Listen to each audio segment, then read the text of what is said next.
去到美國又舒服又嘆世界嗰陣，我哋就唔使驚啲貓啦，因為美國完全冇貓嘅。但係翻到俄羅斯咧，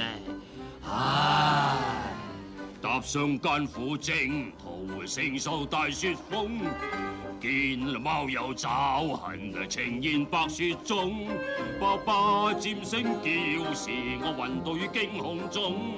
到我上翻竟已變成一個孤兒。但係美國不准貓逗留，隨地也有芝士和麵包。其實美國根本冇貓兒，大家都不用驚怕。哎呀，你哋話喺俄羅斯嗰度啲生活苦啊！咁你哋就應該嚟意大利睇下啦，我哋嘅國家嘅生活仲苦啊！我國哪有食物吃，生活得夠晒艱苦，啲恃勢惡馬更盡量地欺負，一心想吃我哥哥。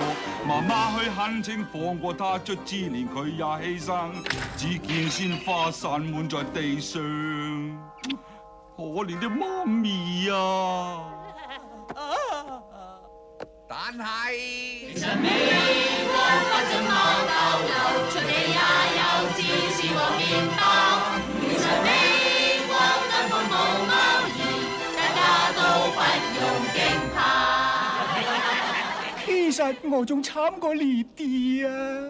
在我初戀之時，令我傷心失去他，萬惡嘅貓就好比刀更利，剎那間將他捉住，盡興飽餐，他只剩下就是我那每晚思念愛人的尾巴。